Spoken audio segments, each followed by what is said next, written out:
Olá. Olá, pessoal. Olá, muito boa tarde a todos aí que estão online com a gente.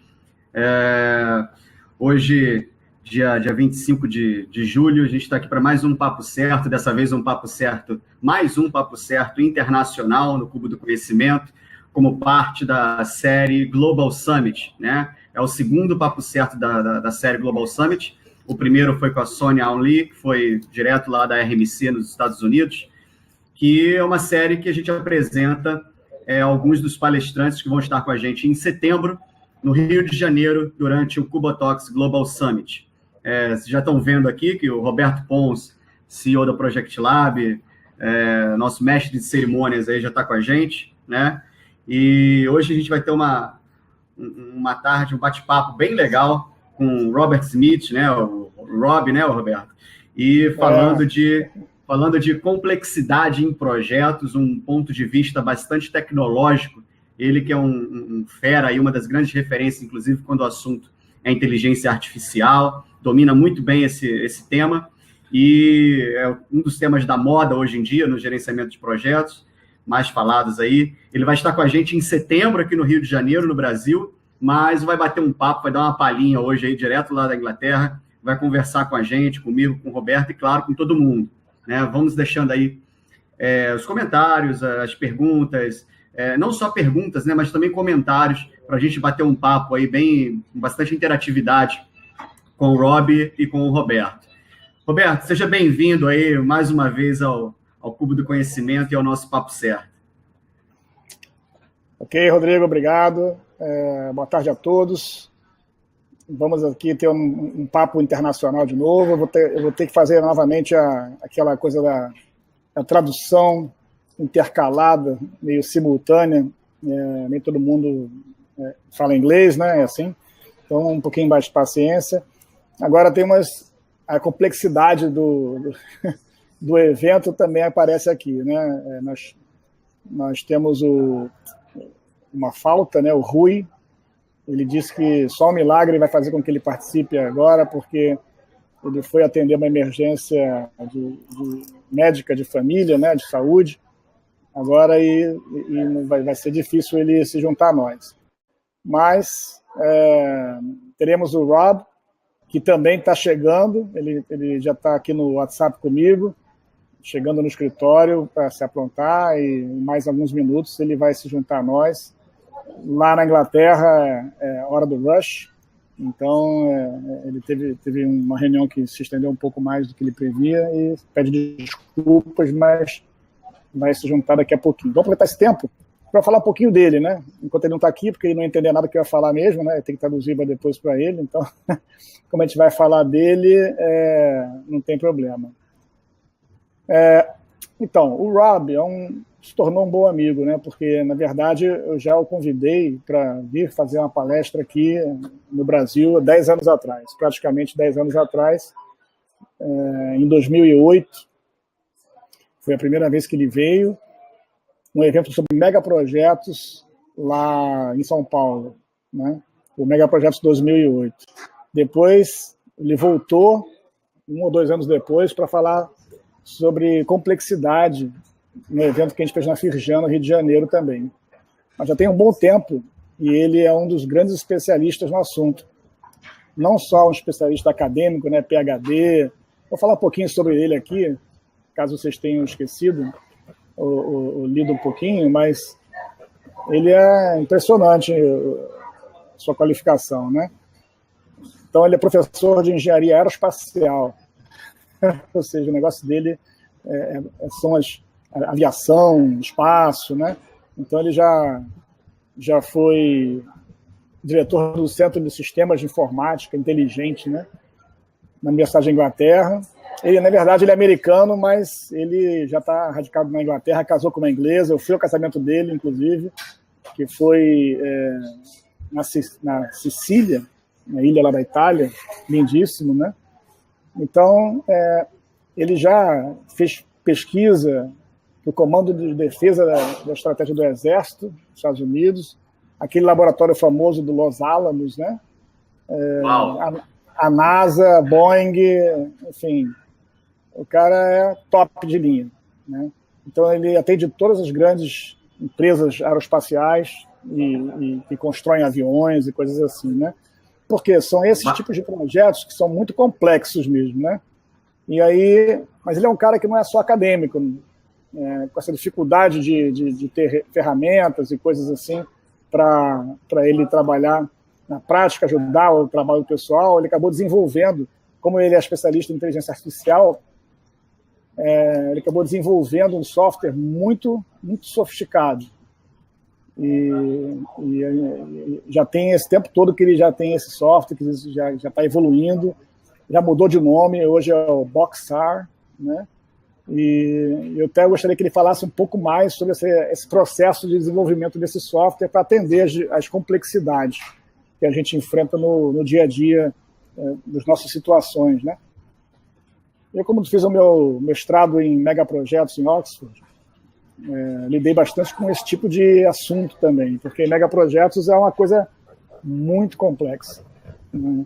E a complexidade é tanto técnica quanto social, né, humana. Por isso que o Rui ia dar essa contrapartida aí da parte humana, mas eu posso também ajudar nesse ponto, falar um pouco sobre isso. Mas a complexidade humana vem da nossa imprevisibilidade. O ser humano é difícil de prever como ele pensa, como ele vai agir, né, como é que ele vai reagir. E o comportamento humano ele difere quando a pessoa está sozinha, quando está com outra pessoa, quando está em grupo, quando está numa galera, né?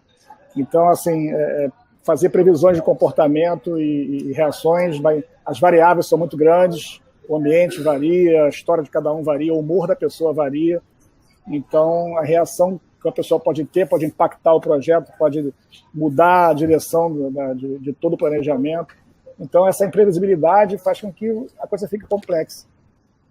Agora, tecnicamente, também, os projetos são muito complexos, né? Mas, para isso, as ferramentas são mais úteis. Enquanto que, para lidar com a complexidade humana, as ferramentas são você. São a sua capacidade de reagir, de liderar as pessoas de uma forma, né? Por isso que essa questão das competências pessoais e que faz diferença mesmo para o profissional ter sucesso nessa profissão é essa questão de lidar com as pessoas. Então,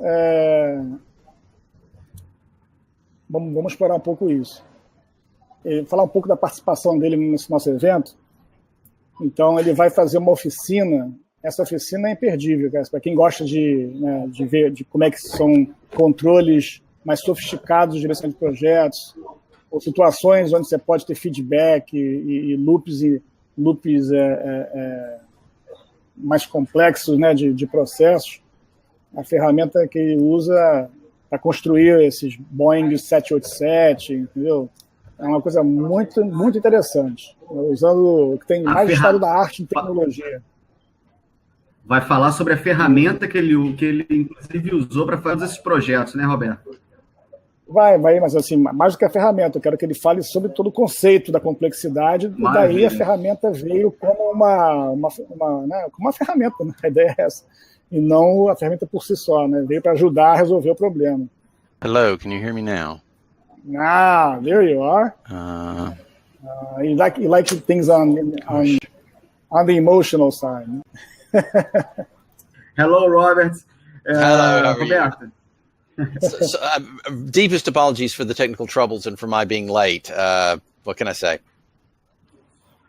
Complexity. Yeah, complexity. Transport work in London, so what can you do? Yeah. Okay, so we're waiting, and I've talked about a little bit about you already. So why don't you start talking about the theme of complexity and how that actually made you develop your tool, and then talk a little bit more about the tool. I think that's. Let me just talk to them. We're gonna be like we're gonna talk a little bit. I have to translate, and then we'll keep going like that. Okay. This will be interesting. Okay, let me tell you a little bit about myself that will be contextualized into what I've done with my life having to do with complexity. I was an aerospace engineering professor at the University of Alabama. I got very deeply involved in using artificial intelligence techniques for optimization and machine learning. Okay, I built stop. Yeah. I'm not like You're not a UN translator. Não. Então, ele está querendo contextualizar um pouco do background dele, que ele foi um professor de inteligência artificial e engenharia em Alabama, né? E aí, okay, continue. Okay. And most of my consulting practice in AI was around what I'd call complex systems-based AI techniques, things like genetic algorithms and neural networks. I practiced in that area for quite some time. And I think... Okay. Hold on. Take a breath. Então, e aí, toda a parte de consultoria dele, o trabalho dele era concentrado em sistemas complexos de inteligência artificial, como sistemas neurais e coisas desse tipo. Okay. And based on the consulting I did, I realized that a big part of the complexity challenge is the challenge of representing complex systems such that humans can read them, making human readable complexity. And so what I focus... Um dos grandes desafios que ele enfrentou foi conseguir modelar sistemas complexos de uma forma que o ser humano pudesse entender. And from this idea, I ended up helping to found a company called Boxar, where we focus on the idea of representing knowledge with boxes and arrows diagrams. And the reason for that is because it's a representation everyone understands. But if you're able to do it at scale and with certain algorithmic tools, you can make that complexity more understandable. Então, desse desafio de transformar essa complexidade de uma maneira que a gente pudesse entender melhor, ele fundou essa empresa Boxar, que consegue mapear sistemas complexos usando caixas, por isso que o nome é Box, né? Caixas e setas, e se fizer isso de uma escala suficiente grande, ele consegue mapear sistemas complexos de uma maneira que a gente possa interagir. Yeah, and my opinion is if you make a complex system such that people can easily filter and focus on it and then easily add algorithmic tools for understanding it in a kind of human interactive process, then complexity can become a less of a pathology and more of a way of dealing with life. Ok. Então, se ele tiver sucesso em conseguir transformar essa forma de representar a complexidade e com auxílio de filtros e algoritmos, a gente conseguir focar na complexidade dos sistemas, a gente pode tratar a complexidade menos como uma patologia e sim como uma forma de ver a vida. Okay, and let me tell you a little bit about where we've applied the tool, and I think that will help you understand what I mean in general. Então ele vai dar alguns exemplos de como eles aplicam a ferramenta de forma que fique mais fácil vocês entenderem, né, o contexto. Okay.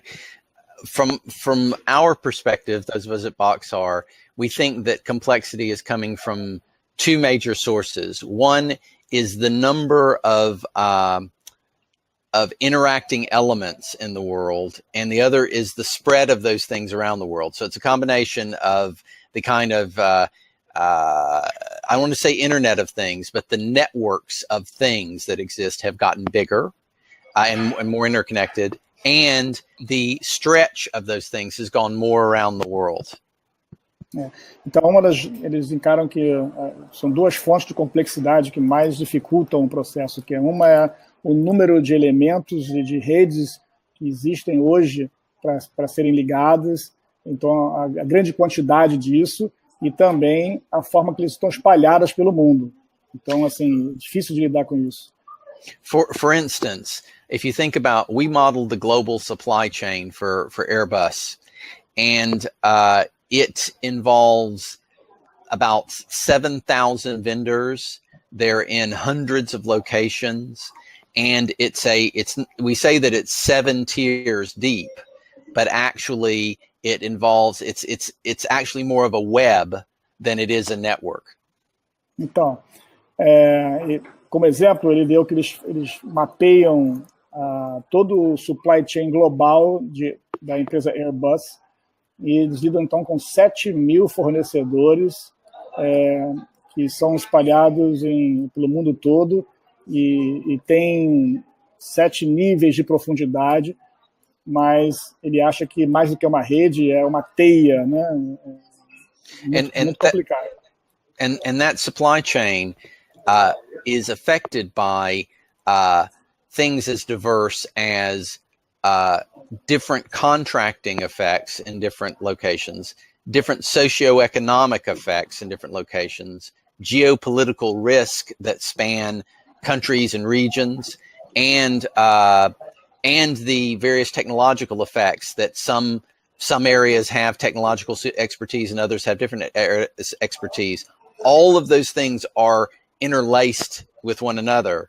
So any disruption that occurs has to include all those effects and then propagate through this huge web, which has hundreds of thousands of parts. You expect me to translate this? Hey, vocês estão querendo me matar, né? Então, olha só. Vocês entenderam, né? Yeah. A questão, por exemplo, nesse exemplo, ele está dizendo que às vezes, cada fornecedor, em diferentes localizações, tem vários níveis e variáveis, né? Então, tem a questão geopolítica, tem a questão geográfica, tem a questão cultural, tem a questão econômico-financeira. Então, assim, isso tudo criando essa teia, né? E as coisas têm que fluir. Quando há uma ruptura em qualquer um desses elementos, isso pode impactar o resultado. So More or less what I said. Yeah, for instance, if a typhoon hits in a particular region of the world and disrupts the delivery of a particular part, the speed at which it can be delivered, then the things that kick in are certainly the time and availability effects. But then you have the effects of things like, well, if you move this work to another region, you may have the effect of straining the capacity of that region to satisfy the demand, and it can have extended effects where effectively you rob workers from one factory to another factory and cause that factory to fail. And then you have another effect in your supply chain that comes back around and causes another problem. And then these problems begin to link up to another. That's enough. Okay, sorry. Jesus Christ. You asked for a speech on complexity. Yeah, I know. I'm doomed here. Então, ele está dizendo que, por exemplo, se acontece um furacão ou um tornado em uma dessas áreas de suprimentos, e aí isso vai afetar a produção, porque, né, agora não tem problema de entrega, de tempo, de prazo, e mesmo se ele for jogar essa produção vindo de outro lugar do mundo, né, de outro fornecedor, isso ainda vai impactar o processo como um todo, porque assim, vai talvez botar um overload em cima daquele outro fornecedor, e aí vem uma fábrica roubando mão de obra da outra para atender, e aí começa um problema que não resolve o problema de uma certa forma e causa outros problemas. Então esse é o tipo de complexidade que eles enfrentam no dia a dia, né? So that's the complexity they face in the day-to-day basis. Yeah. And the last thing I'll say is we find these challenges in supply chains, systems of systems, in projects, in processes, in contracts, in delivery systems, in lots of different systems, and then in the integration of those systems. Então, eles acabam se especializando nesse tipo de supply chain e também de sistemas, ou seja, um sistema feito por sistemas. E what else you said? The systems of systems, projects, processes, projetos e processos, né, de grande complexidade que. And many more, but the thing that our tool allows you to do is to cope with those challenges in each of those domains and in those domains combined together. Então, o que a ferramenta dele faz é justamente lidar com todas as complexidades de todos esses domínios entrelaçados e juntos. Parece mágica, né? Looks like magic. Well, it's not magic. It's really bringing human capabilities to bear. That's the thing is having an interface to these complex systems where the human element can be used effectively. Então, assim, de uma certa forma, isso permite que o elemento humano possa interferir e possa ser usado de uma forma mais eficiente. So I'll stop there and see what do you want me to do next there, Roberto? Okay. Well, why don't you maybe explain a little bit the basics of how this magical tool works, because it sounds like until now that it's like something that's in fantasy land. Do you want me to show it? Let me ask the people. Okay. Cara, ele está perguntando se ele quer que vocês mostrem a ferramenta ou fala mais como é que isso funciona, porque eu acho que é interessante, assim, complexidade a gente já ouviu bastante em várias fontes, né? Agora, efetivamente, como é que a gente consegue modelar isso e fazer? Você acha que isso é interessante? Se vocês querem que ele mostre a ferramenta, fala, yes, show me the money. Sure. I figured as much. Let me bring it up here. This will be a quick show, so I won't go into great depth, but bring it up now. Before you get into the tool, Rob, tell me a little bit more about your participation in the event that you're coming down in September, and what are you going to do at the workshop, and what are you going to talk about, just like in terms so people will know what they expect. Eu estou falando para ele para falar um pouco mais da sua participação na vinda dele aqui, porque ele vai fazer um workshop de 4 horas, né? E certamente vai ilustrar com a ferramenta. Mas eu queria que ele explicasse um pouco. First, tell us like how you feel coming back to Brazil and participating in this event. Very excited to come back to Brazil. And I think that there'll be a lot of interesting stuff we can do in the workshop. What I plan to do is I'm going to take a complexity challenge and pose it to the room of workshop participants, and then we'll start brainstorming how we would solve that challenge, and then hopefully we'll use the tool a little bit or use other tools to basically break down a real world complexity challenge into pieces that people can understand, and collaboratively probably get people to work in small groups. It depends on the technology we have. Então, ele está dizendo que o objetivo dele, quando ele vier fazer a oficina dele em setembro, vai ser pegar um desafio tecnológico, um desafio de complexidade e tentar pegar esse desafio e mapear isso de uma forma que a gente possa entender e modelar essa complexidade usando várias ferramentas e trabalhar em pequenos grupos e, enfim, vai ser mão na massa. Vai ser muito interessante ver se vocês conseguem vencer esse desafio de complexidade aí em 4 horas, né? Yeah.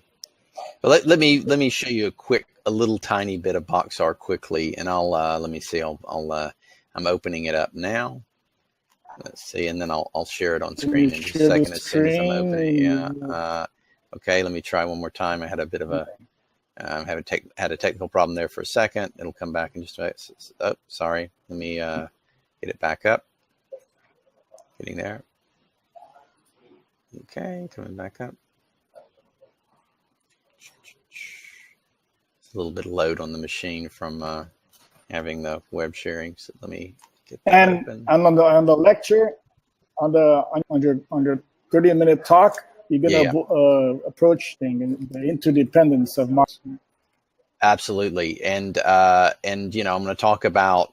One of the things I really like to focus on is human understandability. That's the main thing. I really feel that the way to cope with complexity is to make it understandable by humans, and rather than just getting a statistical understanding. Let me share the screen with you here, and I'll share my screen, and then let me jump back over here. Are you able to see Boxar now? I think it's coming. Okay. Yep. Okay, so let me just show you what BoxR is, and I'm just going to open a model here. And let's see, I'm going to open an empty model.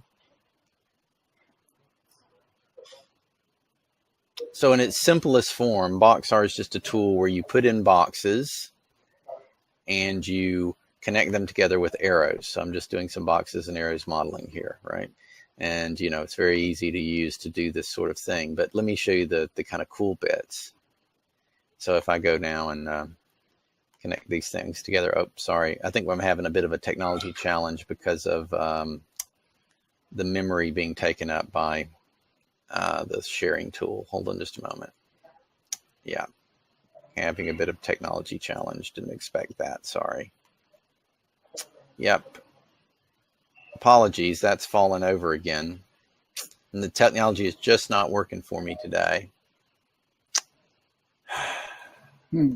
Sorry. Let me, yeah, I've just got a spinner there. Let me see. I'll do a force quit. Need a more powerful computer. This computer is, this always works. I give these things on Zoom all the time, but unfortunately, now I've had that fall over. Let me see if Safari's still up. Nope. I bet you can't hear me now, can you? Nope. Yeah, I can hear you. You can hear me. Weird. So the weird thing is now I can't see you anymore. So let me see if I can get something to work here. Gosh, I've completely lost my interface to you. Let me see if I can get Safari back up. I can see you and I can hear you. And the thing is, yep, I can't see. There. Now I'm back up. Now let me see if I can get BoxR to run again. And see if we can actually make it work. Yep. I'm trying to get BoxR up, and I'm up there. It's coming up. Okay. Let me put this down so I can just. I don't know why I'm having such a. Let's see. This is usually terribly responsive, I got to say, and now I'm having a bit of an issue. Let me see here. It's all the challenges of today.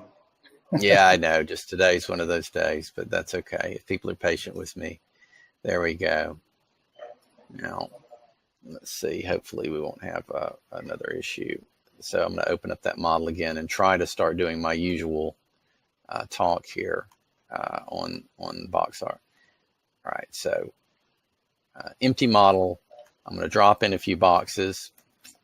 And then I'm going to connect them together with arrows. Hopefully we're not going to have a network diagram that you use. It's a network diagram tool. But the thing that really we really need to show is this. So you can make a network diagram easy enough. You can do all the kind of branching and cycling stuff you'd like to do. But here's the important bit. If you come over here and look at the properties here. Okay, I'll give it to you in just a minute. Basically, each of these boxes can be any kind of object. They can be a concept, a person, a physical part, and I'll just change the types around here. I'll make one of them into a target, and then I'll make one of them into a person, right? And, you get images and things like that. That's my CEO, by the way. And so you get displays on boxes, which are very nice. But the most important thing is this. Each of these different types of boxes has different data. So here we have, a readiness, a checkbox. Okay, stop a little bit. I'll let you stop a little bit. Yeah. Okay, there you go. So the thing is, deixa eu falar para vocês um pouquinho. A ferramenta começa nessa modelagem simples de você criar dependências entre elementos. A diferença disso para o diagrama de rede, né, que a gente está acostumado a ver, é que esses elementos podem ser qualquer coisa.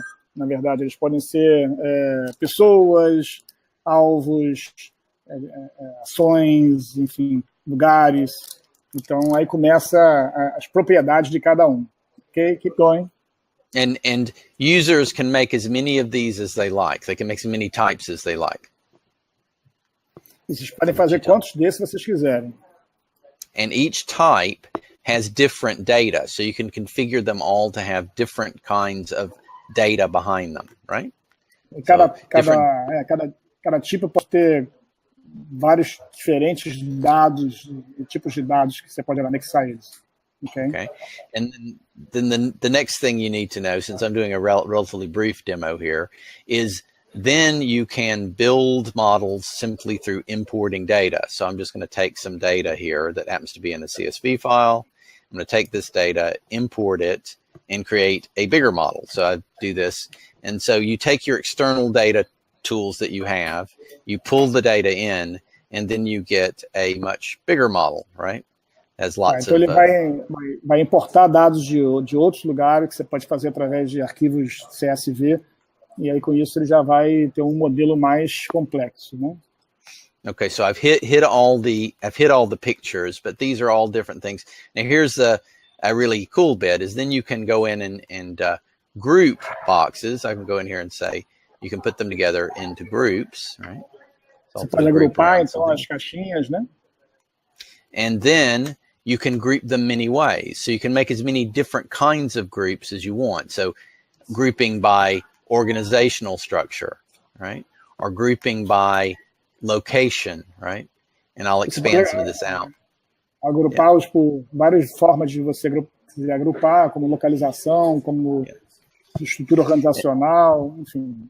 Yeah, and then each of those groups can have its own fields, so you can put fields on groups. Now, então os grupos também podem ter suas características particulares. Então, você pode também ter dados e propriedades de cada grupo. And now the cool bit is that you can use the fields, the data fields on the boxes and groups to basically change the way things look. So I'm going to go in here and I'm going to say format, colors, color boxes by, and I'm going to color them by a function. And now everything turns red and green, right? Então agora ele pode também enxergar os dados visualmente da forma como ele achar melhor. Então ele pode botar cores por função. Então agora ele tem funções diferentes que são vermelho e verde. And what are these colors functions about? Yeah, I'm going to tell you. So I've just done a little example function here. This is the simplest possible function that says it's looking at this readiness field and saying if it's greater than 5, color it green, otherwise color it red. That's a function that I can write, right? That any user can write these functions, right? Então, assim, a função que você pode... Não é função de cargo nem nada, mas é uma condição que você pode colocar. Então, aqui é uma condição simples, ou seja, todas as caixas que estão acima de 5, vermelho, ou então abaixo, verde. Então, você pode colocar essa função como você quiser. So most of your audience is probably used to the idea of spreadsheets, where you basically have a grid of cells and you write functions in the cells and they access other parts of the grid. What this tool does is it is a network of boxes and you can write functions that access data on other boxes.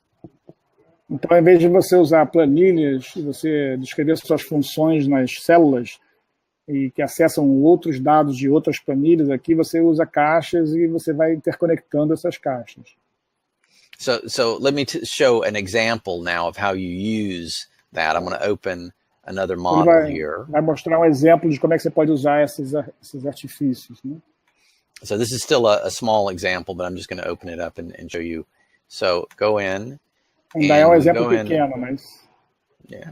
So we're going to go in here. And what this is, I'm going to let me clear a few things up. All right. So this is a little supply chain. Okay. So if I zoom in, I have this landing gear. It is grouped here as a part of the final assembly of the landing gear. If I go over and look at it... exemplo, né? Vou pegar pequeno exemplo aqui. E esse grupo que ele localizou aqui tem a ver com o suprimento do trem de aterrissagem do avião. So if I look over here, it's grouped. I'm looking at it now just in a grouping based on the part, but I can also exist in a group based on location. So that landing gear there lives in California. Right? Okay. Então ele também está distribuído geograficamente. Então essa aqui que ele sinalizou está na Califórnia. And California has data including latitude and longitude. A Califórnia tem longitude e latitude. So what we're going to do now is we're going to say, what if I wanted to calculate the carbon cost of summing up all those parts geographically, the carbon cost of transport and assembling all of these different parts. Se você quiser calcular o custo de carbono de estar montando todas essas partes. So what I'm going to do, let me jump around here a bit. I'm going to go Why in would you now want to know and the say, carbon cost? well, you might want to let me dig into the problem a little bit, and you'll see why. So if I go in here and I say, if I looked at carbon cost, now what I've done is I've used functions to change the appearance of the diagram. In just a minute, it's laying out a little slower than normal because I think of yeah. So if I go in here, now I've got a heat map of carbon cost, and I can see that I have a potential problem. This part has a very high carbon cost, right? Its carbon footprint is very high. The reason is this part is for some reason. Let me get yeah. Move back. Okay, move back. Step. Okay, all right. So now, okay, now então aqui we have the. Esse é um mapa de calor, né, vamos dizer, o vermelho é problema. Então ele assim identificou que aquele quadradinho vermelho é onde tem o alto custo de carbono, né? Ou seja, deixa uma marca de carbono muito alta. So the functions allowed me to identify a problem. Now I can try to solve the problem interactively, and this is what I'm going to do. I'm going to go in and basically say, okay, my problem is this part is traveling 9,000 miles. Now I figured that out by just writing a function. There's a function that calculates how this part, the total sum of getting to this assembly is 9,000 miles. Então, aqui, stop. Sorry. Pô, o cara esquece que eu tenho que traduzir, rapaz. Esse negócio aí, né? Vou mudar de profissão. Ser tradutor é complicado. Mas aí, então, o sistema permitiu identificar um problema e agora ele vai querer resolver o problema de forma iterativa. Então, o problema aqui é que o custo de carbono é alto porque essa peça tem que vir da Califórnia, são 9.000 milhas, né, de distância. Então, okay. If I look at this from the point of view of location, to try to figure out the distance, I can get a feel for what's gone wrong. And I'll show you how this may be slightly complicated to translate. But I can follow my arrows. Let me zoom in here, it'll make it a little easier. So I'm going to click on that, and then I'm going to look up my arrow stream. There's something that's yellow, and if I keep going backwards, there's another yellow one. Keep going backwards, eventually I get to something that's green because I'm going further back in the assembly and getting less and less distance. But here's the thing that I've identified. Here we have a part that's yellow. Here we have a part that's yellow, and they're in this stream that leads to the part that's red. Now, here's the thing. This is Pennsylvania, this group. This is California, and this thing goes around the loop.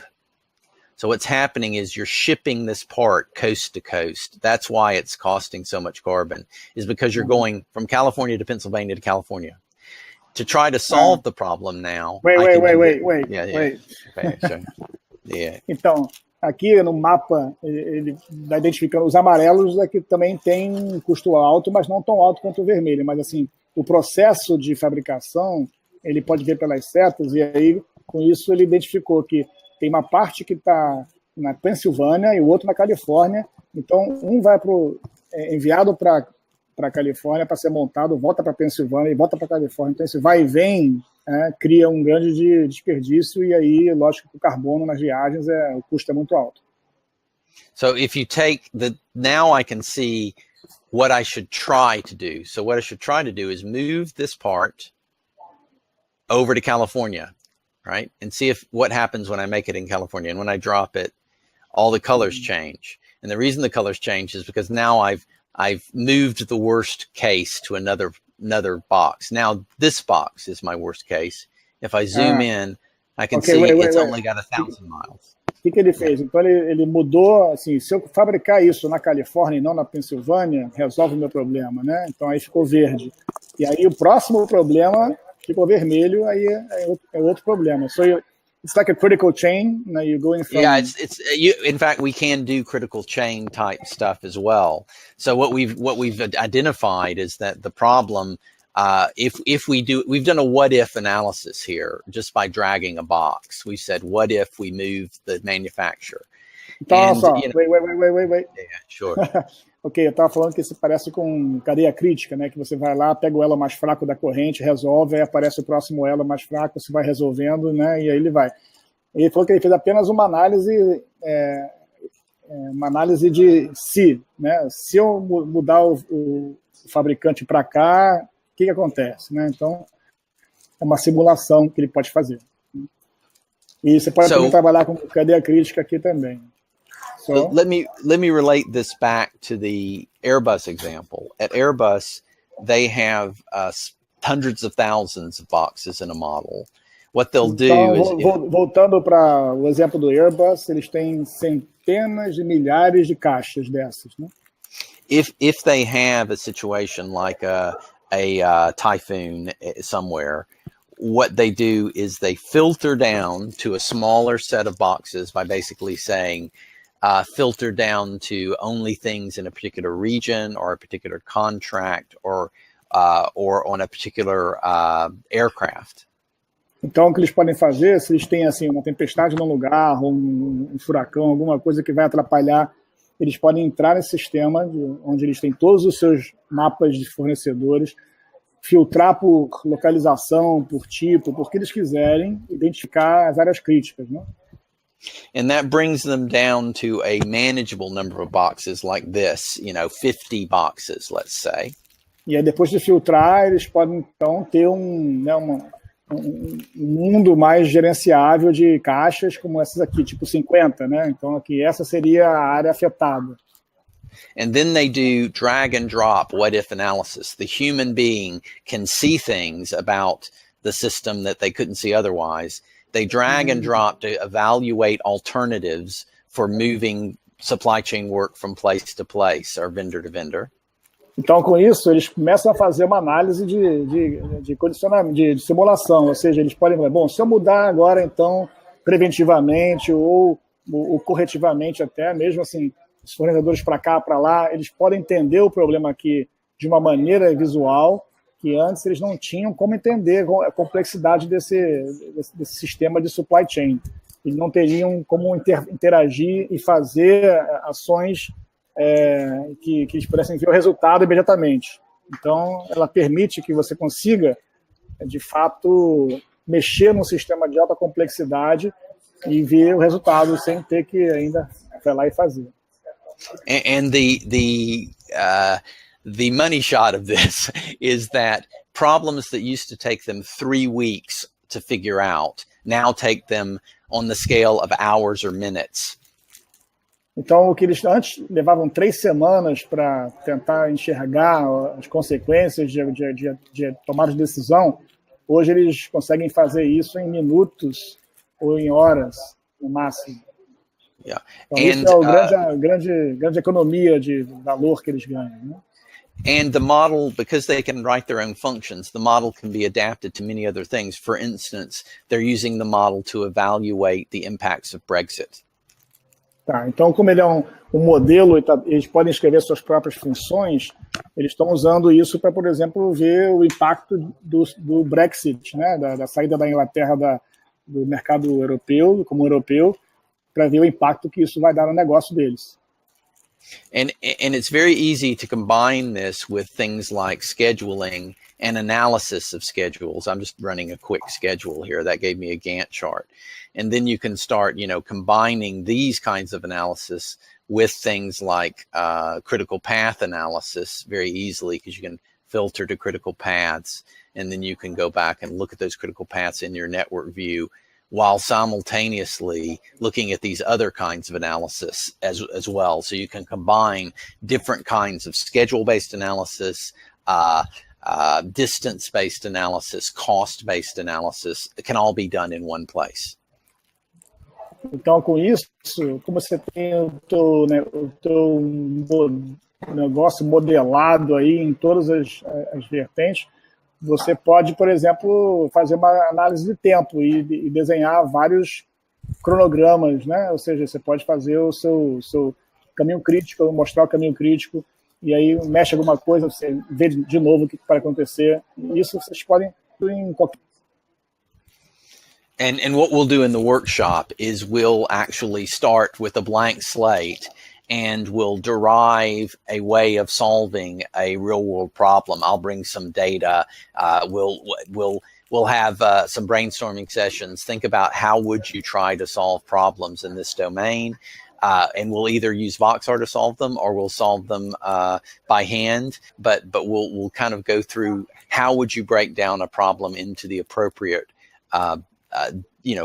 objects and fields in order to try to solve a complexity challenge.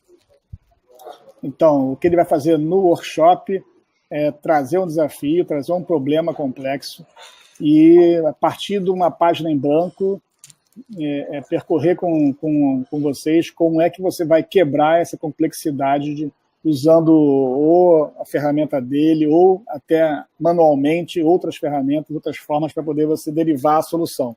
De como é que você vai, na verdade, traduzir a complexidade de uma forma que você possa representá-la e possa chegar a uma solução. Então, assim, não é uma ferramenta, não é uma oficina de treinamento da ferramenta, né? Eu até quando convidei ele para fazer essa oficina, eu falei, eu acho que não é legal assim só chegar lá e fazer uma oficina de ferramentas. Se você quiser fazer isso, a gente pode marcar um outro dia, mas a ideia é ensiná-los a lidar com complexidade usando modelos mais avançados e, enfim, ferramentas que eles possam estar utilizando. Então, esse vai ser o grande desafio aí da oficina com vocês em 4 horas. Quer dizer, é uma coisa que porque eu vou estar em outra oficina, senão vou estar, na verdade, ministrando outra oficina, senão eu estaria nessa aqui, com certeza, mas eu vou... And our analyses, if we have enough time, we might even be able to look at analyses that do kind of deeper analytics with this kind of tool where you can kind of do dashboarding and things like that. But we probably will stick with, because that's pretty deep. Our tool allows you to do this kind of dashboarding and stuff. But probably what we'll do is we'll stick to the first steps, which are getting a representation of a problem that allows you to get insight. Então, depois, assim, se der tempo, ele pode mostrar outros tipos de visões com dashboards, como, assim, mas aí já são aplicações mais complexas que talvez a gente é muito profundo aí, talvez pelo tempo que ele tenha. De repente vai ficar dentro do próprio domínio de resolver um problema complexo, né? Yeah. So I think I'll stop there, Roberto. I think I've given them quite a lot to think about. Actually, let them ask some questions, né? Assim, agora é hora de fazer perguntas, né? Porque, na verdade, com esse atraso, a gente acabou meio que já estamos até no horário que deveria estar acabando, né? Então, peço desculpas a quem está aí ocupado, mas, por favor, comecem a fazer as perguntas para a gente ter o bate-papo, né? Que era o nosso objetivo aqui nesse evento. Quem é o primeiro? É só botar lá no chat a sua pergunta que eu traduzo para ele.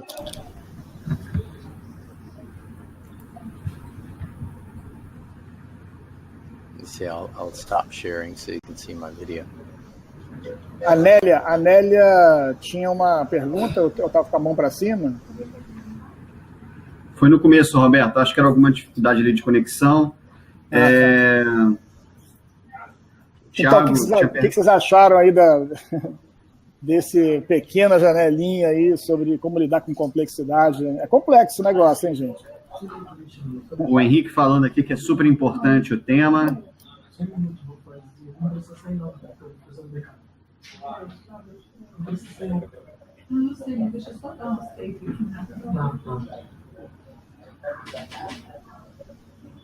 Tiago, quer fazer uma pergunta?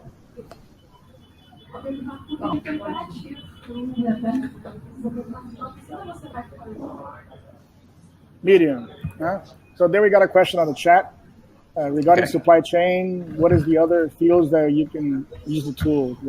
Além do supply chain, tem outros campos que a gente pode usar essa ferramenta. We do production planning for Boeing. We do emissions product planning for Bentley motor cars. We do project planning for the U.S. Navy. Those are 3 examples. Ok, então 3 exemplos. Ele faz planejamento de projetos para a Marinha Americana, faz planejamento de produtos para Bentley, né, que são os carros, faz... what's the first one you said? The first one was production planning at Boeing. Produção de planejamento de produção para Boeing. We do some understanding of the energy grid in the United States through a consultant, Reliability First.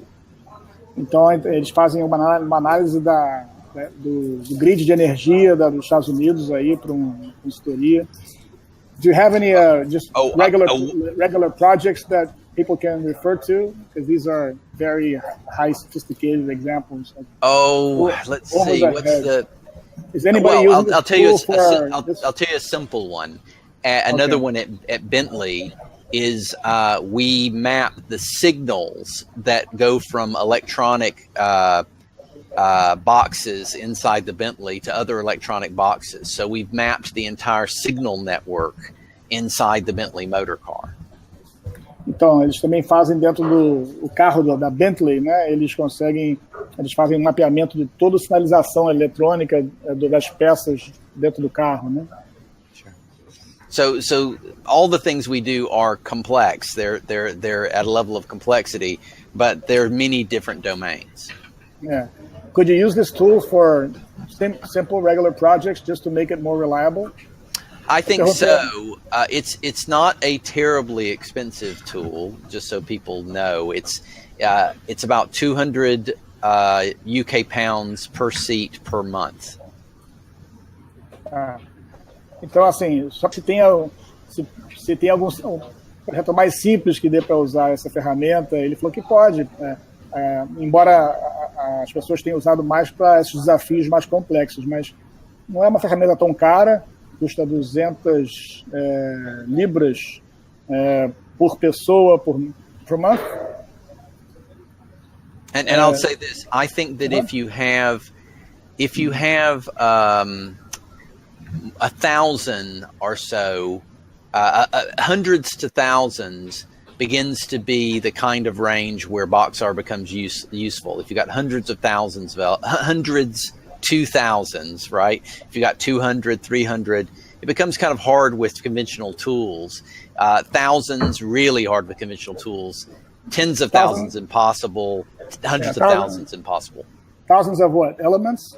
Elements of some kind, right? Então, se você quiser mapear um sistema que tenha centenas de elementos, até 1.000 ou milhares de elementos, ou dezenas de milhares de elementos, e aí fica impossível de você usar qualquer outra coisa, eles conseguem. Any other questions? So are they making decision potential because easy way? So thinking process is probably you're added, right? Yeah. I think we make it's kind of complicated in the sense that I see you're asking about decision-making processes here. They're all decision-making processes, yes. I mean, I think we help people make decisions about complex things, but sometimes it's not. They're all decisions, I guess. But for instance, the signals problem at Bentley. The problem really is this: is that you might put a car together and the car doesn't work. Why? Why doesn't it work? And the reason it doesn't work is because there are 2 electronic control units that are in different versions. And that can be very hard to figure out from just spreadsheets of data. But if you've got the network, you can just say, this is the thing that's not working. Look at everything upstream of it. And then immediately you can say, turn anything red that's of a different version, and you see it immediately. Entendi. I got it. Ele falou que sim, pode ser usado por bastão, a maioria tem valor, mas também, às vezes, a aplicação pode ser realmente achar um problema técnico, como é o exemplo que ele deu das eletrônicos do carro. Se o carro não está por que não está funcionando, né? E você tem toda a piada, Você pode identificar a parte que não está funcionando e aí tudo está ligado a ela e que são de diferentes versões, por exemplo, né? Então, às vezes, o problema de versões diferentes e por isso estava dando a disfunção. Complexo se você for, né, é o fio só na mão, né? Então, assim, tem que ter uma ferramenta que vá mapear esse sistema de uma forma que você possa investigar diversos elementos variáveis, né? Eu acho que a gente passou aqui até do nosso ponto, né? Não sei se vocês têm alguma pergunta a mais aí, que são ainda com 3h15, embora a gente tenha começado atrasado. Nós temos ainda 41 pessoas ainda ligadas. Alguém quer fazer alguma pergunta específica? Mas eu acho que Roberto, I might need to get off before too terribly long, but I will take more questions if there are any immediate ones. Maybe a last question if there is any. Uma última pergunta, porque ele tem um compromisso daqui a pouquinho. Thanks for people thanking me. All right. I enjoyed it. I'm sorry about the initial technical problems. Well, it was on purpose, just to so the real world is complex and you can't control all the variables. So. It is true. It is true. Okay, well, thanks. So, thank you very much for your participation, Rob, and we're looking forward to seeing you here in person and getting us through these challenges of complexity. Yeah. Both on your Kubo talk on Friday night, Friday during the day, and our workshop. Yeah. And I'm really looking forward to meeting all of you too. It'll be great. Okay. Valeu, pessoal. Um abraço. Até lá. Até mais.